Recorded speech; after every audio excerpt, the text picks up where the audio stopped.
Hi, everybody, and welcome to this session of HN Insiders. I'm Terence Ronson, and I'm joined here today by Sandra Matthews and Michael Henderson, who are the joint co-founders of Moon World Resorts, Inc. Welcome, Sandra and Michael. Nice to see you, Terence. Hi, Terence. Hi. Nice to see you. Thank you. And just for a point of clarification, I'm based in the Philippines, and Sandra and Michael are today based in Toronto. So there's a little bit of a time difference between us, but because we're doing a connection with an off-world destination, Moon, there might be a little bit of time or lag between us. So our apologies in advance for that. So again, welcome. Let me kick off with a little intro about what we're going to be talking about today, and then we'll have an open discussion between the three of us. So we're going to call this session, which is something that I've been sort of discussing with both Sandra and Michael, we're going to call it Moon. 12 people have been there, 7 billion want to visit. And Michael, when you and I first met, albeit electronically, I recall you passionately saying, when questioned about Moon and the origination of the idea, you saying, because you have been everywhere else, and the Moon is the only place we can all see from Earth, but cannot yet visit. And I emphasize the word yet. These are great taglines. How did you come up with them? Terence, it's great to see you, and thank you for having us. And I'm so impressed that so many years have gone by, and you're getting younger looking. I don't know what your secret is, but maybe you'll share that privately with us. Moon is been a long, very long-term project. If we turn the clock back to day one, not only did the project, did the theme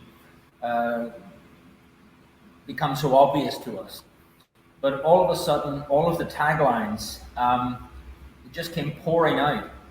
And we probably in the first couple of weeks created maybe 20 or 30 taglines. What's ironic is, you always think, oh, you'll think of a better tagline and something better will come along. But ironically, here we are 20 years later, and one or two of the taglines that we actually first thought of are still the most popular. Often we have got groups of people together, talk about the project, and we've sort of said to them at the end, here's 20 taglines, tell us what you think. And it's kind of amazing that 12 people have been there, 7 billion want to visit, resonates very much. And because you've been everywhere else, kind of typifies the project itself. Today, amazing, you're in the Philippines and we're in Toronto, but tomorrow, if we all said, let's have lunch in Venice, we could do it. It's not really a big deal. Pretty remarkable that we can do that. But here we are with this amazing project, and it's the only place where we could actually say, let's meet on the Moon tomorrow, and we couldn't do that.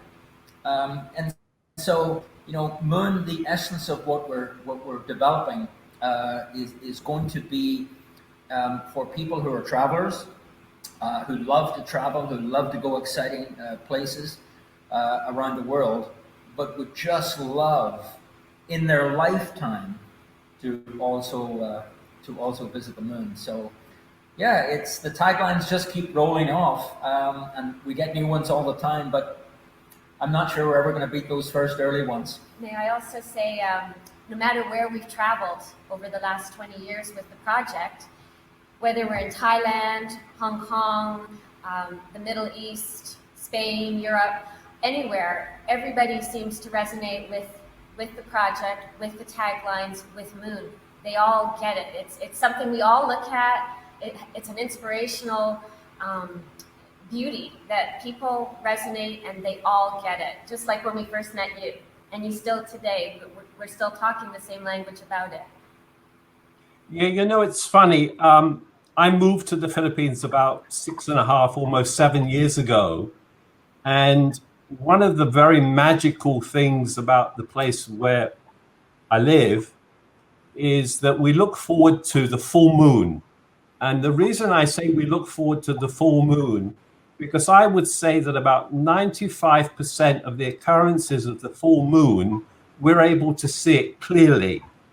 From when it rises to when it goes up over the house. So there's maybe a 4-hour period or something like that we have this direct view of it. And every time I see it, I think of you guys saying one day I'm going to have the opportunity to go there. And I think as you said, it's a place you can see. Everybody knows it, and it's really magical about what it can bring. So. Like so many projects, I understand Moon was first conceived by a sketch on the back of a napkin. Do you, by any chance, still have that napkin? We do. Believe it or not, we absolutely do. We can even remember the little restaurant, which is no longer there. We can remember it was a paper napkin. In Vancouver. We're based in Toronto and Vancouver, and we remember the paper napkin. We remember a very full restaurant, little restaurant, and the waiters kept bringing us the food, and we kept pushing the food to one side, and I think they thought we didn't like the food. They saw us literally with pens. Yes, Sandra was on one side, I was on the other. We're scribbling and doing these crazy things on this paper napkin, large table napkin. And all of a sudden, everybody else in the restaurant started to look across, and then sort of would say, "What is this? What are you architects? What's going on?" At the end of the meal, this is part of the movie, by the way. I'm letting you into some movie secrets here. This is motion picture, television art stuff. Okay. But at the end, we actually paid for the meal. We asked to roll up the tablecloth. And we had it we left the restaurant. And to this day, we have it. And it actually will be part of our Discovery Center. So that's great. True. Now, it's changed. Yeah, sure. Well, I guess it's evolved from what that original idea was. Like any great idea can only get better. So yeah, you be sure to keep hold of that, because one day that could be very valuable indeed. So talking about this project and this development that you are actively involved in, I understand that you won't be developing it yourselves. In fact, you'll be licensing Moon. So maybe you can tell us a little bit about how that will work, the potential sites you're looking at, because Moon, from my understanding, does need a fairly large amount of space. And I don't want to use the word space as a pun, but obviously space, is important for something of that size. So maybe you can share a little bit with our viewers the various architectural, and design elements, build out, those kind of things, so people can have an understanding of what this is all about. Have we got about 24 hours to talk, or what? It's a big project. Well, I think if I just very quickly go back and make a little confession, so that you get a little bit of the background scenario. And I would say when we first started, like a lot of entrepreneurs, we thought we knew everything.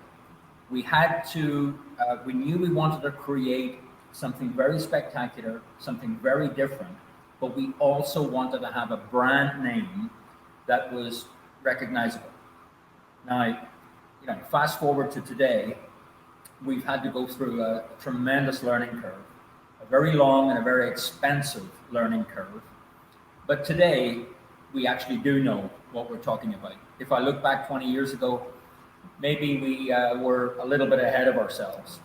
And that sort of dovetails into your question when you talk about the scale and size. Our original project, our sort of original concept, would have taken probably about 200 acres. Still doable in certain areas, but from a practical perspective, in more recent years, we have moved away from the horizontal and gone into the vertical. Now, it just so happens that all of a sudden, now we're looking for between 50 acres and 75 acres, much more practical and much easier and quicker to build. But ironically, it's a much better project. It's a quicker to build project. It's a more efficient project. It's a much more profitable project. And so, you know, we as all sort of people in the design business and architectural business tend to do is, you know, if you had to do it all over again, you know, you would, this is the model you would use first, but that's just life and we can't turn the clock back. Sure. But it's a much nicer project. It flows better. And it really, from day one, has been a fully integrated project. So the one thing we always have to do is clarify what Project Moon actually is. People tend to pigeonhole it. Is this a theme park? Is this, what exactly is this? And so because it's different, because there's nothing else like it on planet Earth, we have to say, you know, Moon is a fully integrated, contemporary, sophisticated destination resort. It has all of the component parts that you would expect to find in a 5-star, 5-diamond, luxurious, high-end destination resort. There are many of them around the world. But then it has a twist. And the twist we will enable you to do is, in your lifetime, walk on what you will believe to be the lunar surface with a fully operational lunar colony. Now, when we explain that, understandably, people immediately race off in their minds and think, oh, it's a theme park. And we have to bring them back and say, no, it's not a theme park. A theme park is basically a walled development where you pay a fee to get inside the wall, and then when you're inside the wall, go do your thing. With Moon, there's no wall. There's no payment before you get in. You walk in, you enjoy all of the tremendous facilities, some of which Sandra will share with you, that are inside. And then, when you happen to be there, you have an option that you could do something, a once-in-a-lifetime experience that you cannot do anywhere else in the world. The world is full of theme parks, good, bad, and ugly, but it's jam-packed with them. There's only one Moon. And so that really is the key difference. But what's inside? There's a lot. It's a fully integrated resort, as Michael was saying, with everything that you could imagine, where you could spend a good over a week there and still not have seen and experienced all the experiences that are involved.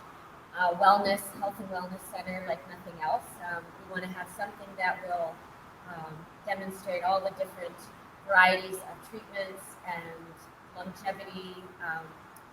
Wellness right now is a huge deal based on the pandemic, and well-building design as well as wellness are something that this project will actually encompass in a very large way, so that people will actually be educated on the safety of how to have wonderful experiences through the preventative care and well designed. We'll have the beautiful pool and everything.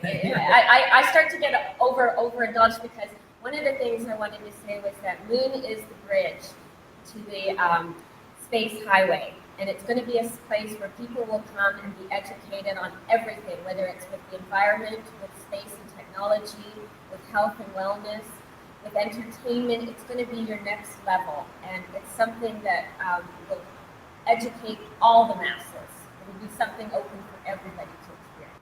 Okay, so it's really timely because there's so much chatter, discussion, news, everything today about space travel and space. It's really sort of coming to the forefront now, more than ever before. Of course, we had the original um, speech by JFK when he said, "We're going to go to the moon," okay? And then they went to the moon, and as we started up by saying, only 7 people have been there. Um, and now we've got this kind of new space race almost going on, with people like Branson and Musk and Bezos, all these kind of guys who are trying to get up there and promote that. And I think that's really helpful to you guys because it's giving you that awareness. Now,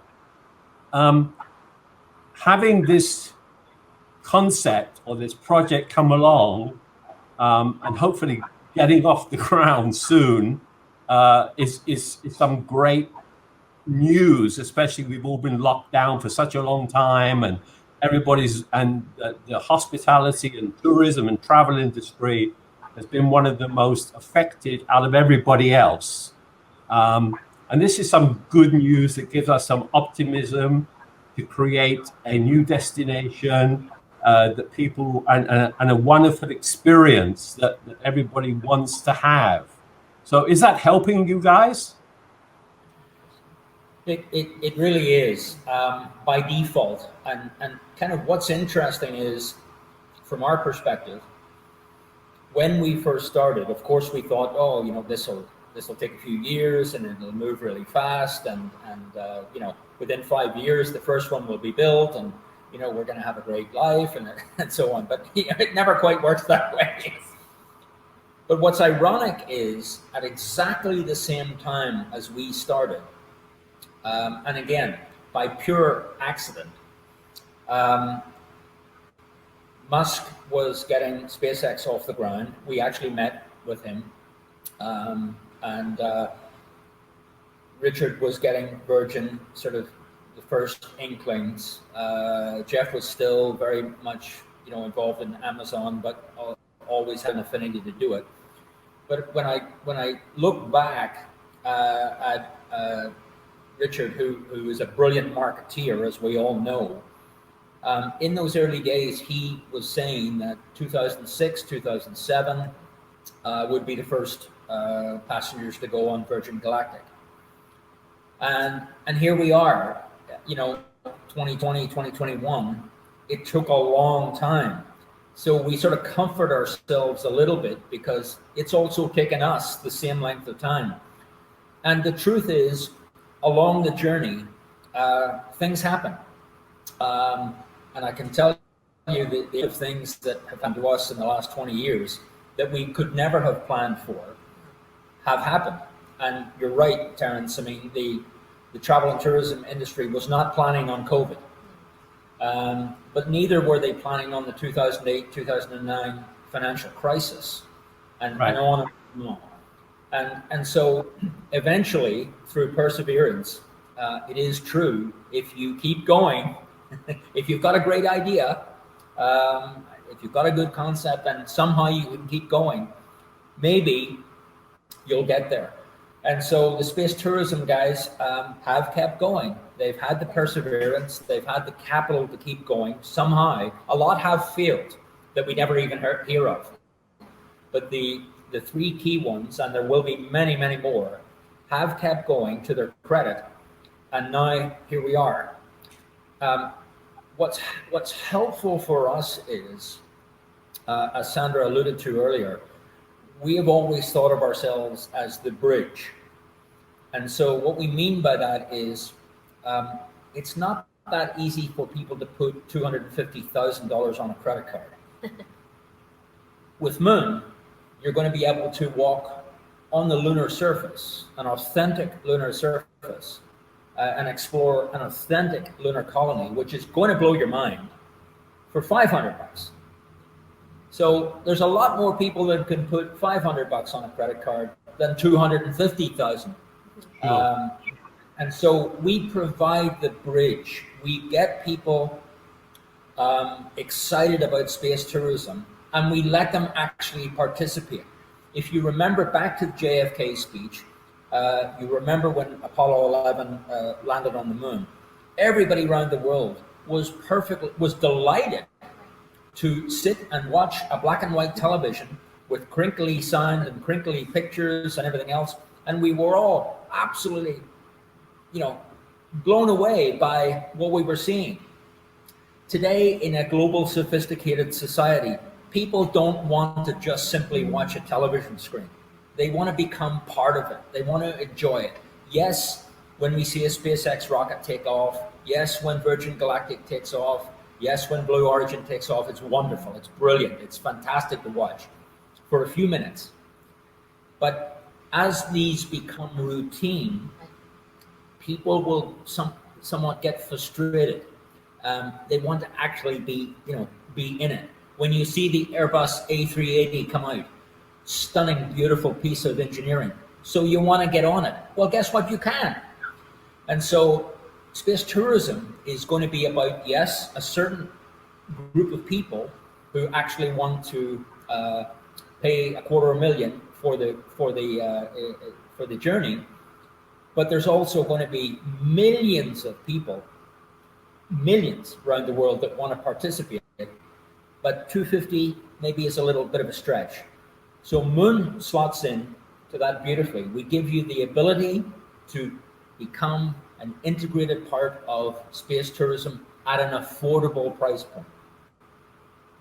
Yeah, it's interesting that in one of the articles I read recently, there was a market analyst, and he wrote a paper saying that the space tourism market could be worth $8 billion by the year 2030, with 1 million potential customers wealthy enough to afford the ticket and willing to go. But you're saying we could do it for $500. So yes, fine, you could let those 1 million people spend and go up there in space, which is not going to be that easy to do. And let's face it, there's going to be a lot of logistical issues around that. But you will have the facility to make it available to everybody. And we're building the next generation of astronauts that will eventually, prices will come down and they'll be going up. It's an exponential mathematical equation. If that expert, if that analyst is sharing that 1 million people around the world may well want to spend X, if you then take that pyramid down and you're down to $500, we can't handle it. With Moon, we can welcome more or less 10 to 12 million guests a year in our overall facility. But on the lunar surface, we can put 2.5 million people a year. So if we develop 4 of these facilities around the world, we can theoretically comfortably deliver 10 million people a year onto the lunar surface. The population is going to hit 8 billion very soon. Right. We need a bigger moon. We need a bigger moon. And so, we need a bigger boat. We need a bigger moon.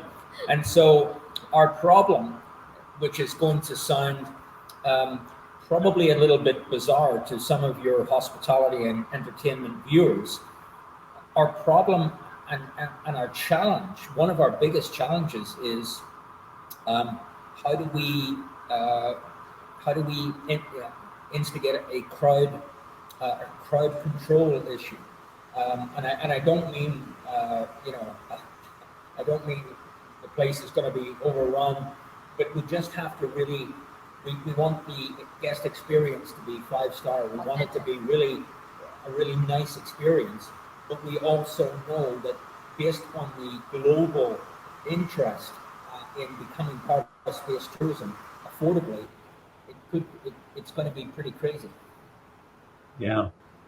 So tell us a little bit more about the components which are going to make up Moon. How do you envisage people will get there? What are the exciting elements? I know you talked about there'd be a lot of health and wellness. There'd be some educational parts to it. Will you, for example, have a buggy ride across the lunar surface? Experience weightlessness. I guess these are things that go through people's minds when they think about this. So I think the real key word, forgive me for repeating, is authenticity. Moon is not designed for children. Moon is an adult-oriented facility. Now, what I mean by that is, when I talk about Moon, I'm talking about the lunar surface and the lunar colony. The rest of the destination resort, of course, is family-friendly, and we do have lots of kid zones and areas where children can participate and have a wonderful time. But the lunar surface, or what we call the signature attraction, is very much designed to be an adult-oriented experience. As an example, you can't be walking on the lunar surface and have a kid screaming in the background. If that ever happened, which it wouldn't, we would lose you. You would suddenly say, wow, this is kind of not what I expected. So every detail, we're working with space agencies, we're working with engineering, we're working with experts. Everybody knows from the outset that the experience, once we get you arrived onto the lunar surface, has to be absolutely authentic. The smell, the touch, the feel, the appearance, the temperature, everything is accurate. And so we are designing this so that when real-time astronauts from NASA and the likes are on our lunar surface, they will be impressed. Because Moon will be a guest facility during the hours it's open. The hours it's not, through the night, will obviously be used for reset, but also will be used for real-time space training by various space agencies around the world. So authenticity is absolutely key. Believe me, Terence, when people are on the lunar surface, they will believe they're on the lunar surface. When the shuttle door opens and an astronaut walks onto that lunar surface and they go, wow, that's what we want to create. Yeah, that's key. It's a once-in-a-lifetime experience. We actually know some people will be very emotional about it. Many people around the world, we hear from them on a virtual daily basis. They want this to get open because they are space nuts. They are astronomers. They are so into this whole business, and there's so many of them. There's so many of them who have their telescopes at home and everything else, and they want to be part of space tourism, but they can't. And so we're designing and building it for these people, so that when they're actually on that surface, they will say, wow, finally in our lifetime, we actually made it. We made it onto the surface. And so from an engineering and architectural perspective, when you walk onto the lunar surface, you will not see metal stanchions. You can't see concrete stanchions. We don't want you to suddenly say, that's how they're holding it up, or that's how they did it. There's the exit sign. There's the, you have to make it very authentic. And that's why it's so large. That's why it's 10 acres. That's why it's huge, because roughly 1,000 people an hour will be on that surface. And we don't want you bumping into other people and saying, oh, this is very crowded. We've got to let you breathe. So that's really important. So I think the key will be making it perfect, absolutely perfect. And again, that's why it's expensive. That's why it's not an inexpensive project. I guess it's the ultimate bucket list item, to say, to go to Moon and experience that, which is, it'll be an extraordinary experience, unlike any other, really. And that's exactly right. And Terence, you know the hospitality, global tourism industry as well as anybody on planet Earth. Everybody has the bucket list. You've got to do Venice, you've got to do the Eiffel Tower, you've got to do the Burj Khalifa, You've got to do all these amazing places, these fantastic places around the world. But Moon is the only place you can't go, but yet you can see it. Yes, right there. It's the only place you can see, but you can't go.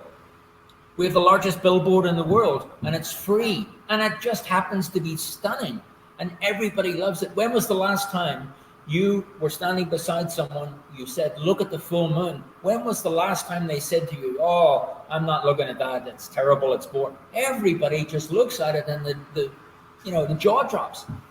And so it's that expectation, wow, someday. And so that's what we're bringing to people, and they will flock. They will flock. The airlines fly them to the moon. Yeah. Fly me to the moon. Yeah, the ultimate fly me to the moon.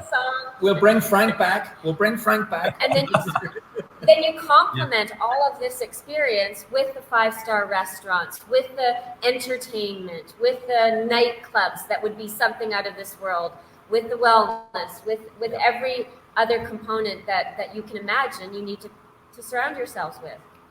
And I just want to share with you, if I may, Terence, this is not, the Sandra and Michael show.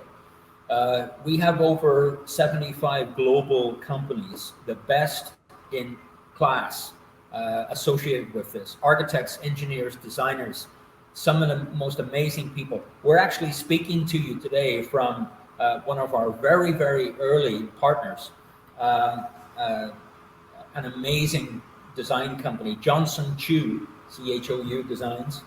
This is Johnson.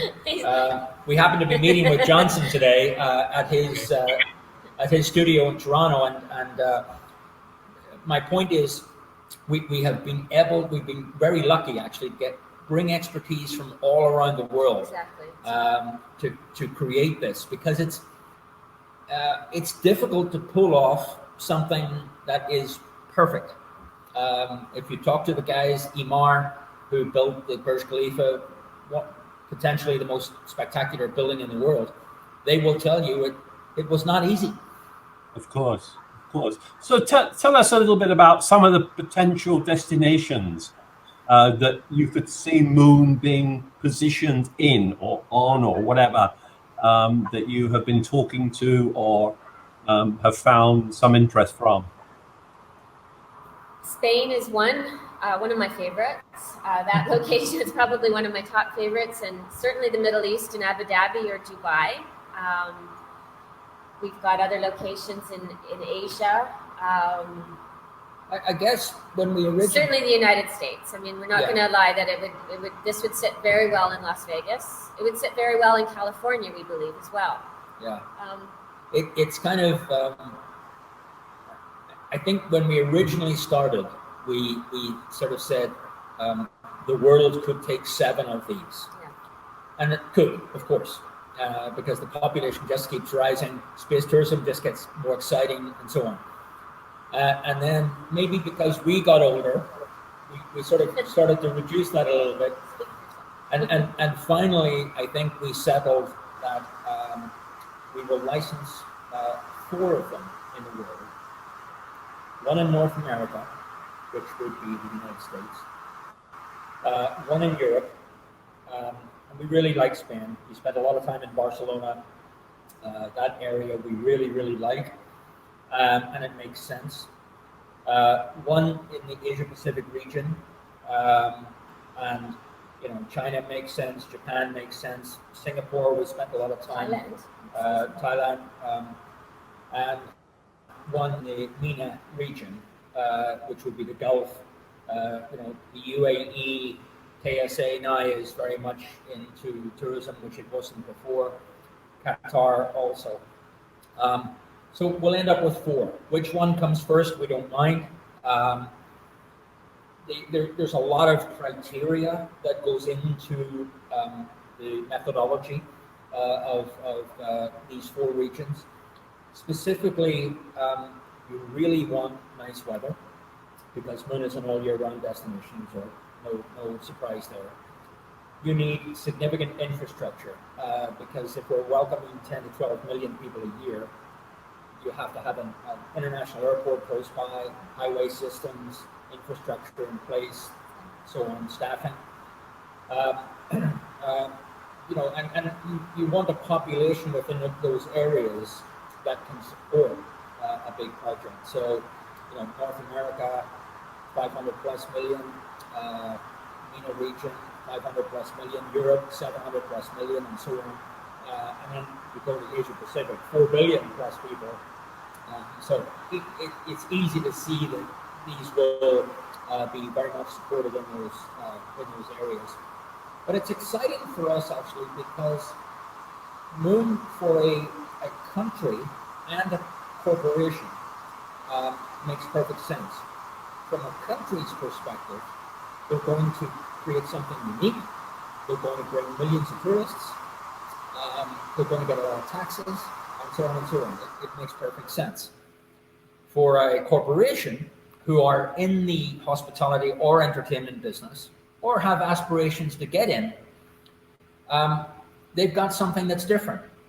You're bringing something different, and it's hard to keep. Vegas is a classic example. If you keep building square boxes, it's just a matter of people coming into town and which square box they choose. A differentiator is the key. If you put a key differentiator in there, such as Moon, people are, the 40 million people that are coming to Las Vegas, guess where they're going to go? As one of our colleagues said, you build Moon on the Las Vegas Strip, 40 million people walk down that every year. Is there anyone that's not going to say, what is that? I've got to go inside and see that. And the same could be said for Singapore, Shanghai, Dubai. And so we're actually really excited to see which one license actually is secured first, because we really want to get shovels into the soil or the sand. Okay, so we know that Moon is not a planet, and thank you for reminding me that when we were having a sort of interaction before this. But do you think that, if once Moon gets off the ground and becomes, operational and so fantastic, and really the destination that people want to go to, they might look to sort of say, okay, what's next? So do you envisage, and it may not be part of your organization, but do you think it might spurn other things like saying, okay, we want to build a Mars, we want to build a Saturn, and I think or even a Venus or an Alpha Centauri that we all hear about in these sci-fi movies. Do you think that's a possibility? I think space tourism is here. I think it's going to be $1 trillion business. I think it's going to be, it's never going back. No. It's like electric vehicles, Creativity is going to go crazy. Yeah, so who knows? For us, it will never happen for us. We will license 4 moons. We will get 4 of them open around the world, and we will go and drink some Irish whiskey. Will other companies come along and do other things? Undoubtedly, without question. However, there will never be, in our view, the same brand association. The fact that we can see the moon, the fact that it's close, the fact that it will become the staging post for travel to other planets, such as Mars and the likes. Moon is just going to be constantly in the headlines. We benefit from billions of dollars worth of free advertising every year because it's moon, moon, moon. It never stops. So will there be other things? Without question. I don't think there will ever be anything that holds the imagination and the love and the experience that people will have on the lunar surface, on the moon. So who knows what will happen in the future? Others may do other things, but it's nice to be first, and it's nice to be first with a brand that is so powerful. People can't see Mars unless you look through a telescope. So anybody can. And Mars is a long way off. Lunar colonization is not. We will have people living on the lunar surface in a relatively short space of time. It will be the first off-Earth celestial body where humans are living. So in 100 years, will there be something else? Will there be a Mars? Will there be whatever? Who knows? And moon is something where we have a history with. We have a history. We have something that we can share with the population today about the history of where we've come from and where we're going. Moon for us represents the past, it represents today, and it represents going forward to the future, to Mars and beyond. So that's the importance of this project for us, the brand, the sophistication, the 5-star quality, the design elements, the environmental impacts, and the future of our environment, and how we're going to show how that can be protected in our project. I think a good way to look at it, Terence, would be we see ourselves playing catch-up. If you listen to Musk as an example, Elon's brain is so incredible that Elon is actually in his brain living on Mars already. Yes, he'll get to the moon, he'll refuel, but Elon literally is already on Mars. And in fact, Elon's on Mars and he's thinking we're next. Yeah. He's such a genius and he's just so ahead of his time. Maybe Elon actually came back from the future, who knows? But for us, we're playing catch up. We're saying, okay, you blast away, and we're playing catch up. So we're bringing the moon to Earth so that millions of people can play a little bit of catch up. We'll never catch Elon. Nobody ever will. But we can start to catch up a little bit. And it's the same as the Tesla model is a classic example. He was way ahead of everybody. And everybody laughed until, oh my goodness, he became the most successful automobile company in the world. And now, guess what? Everybody's playing catch up. Yeah.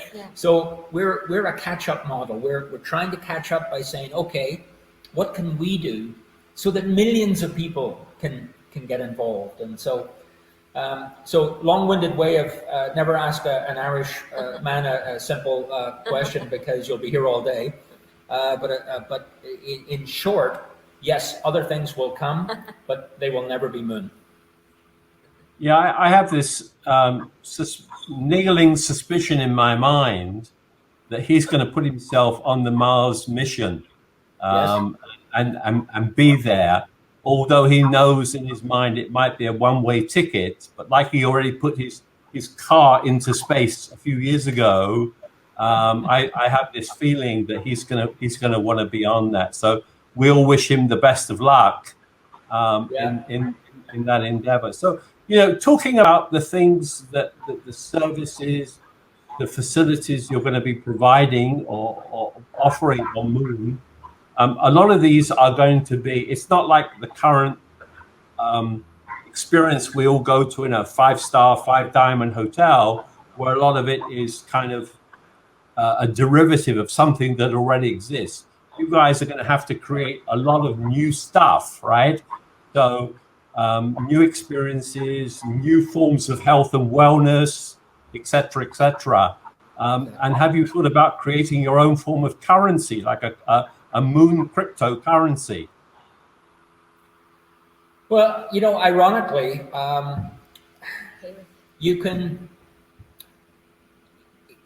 any entrepreneur will tell you that it's great to be ahead of the game. However, sometimes you can be ahead of the game, but the game is not ready for you yet, or you're a little bit too far ahead of the game.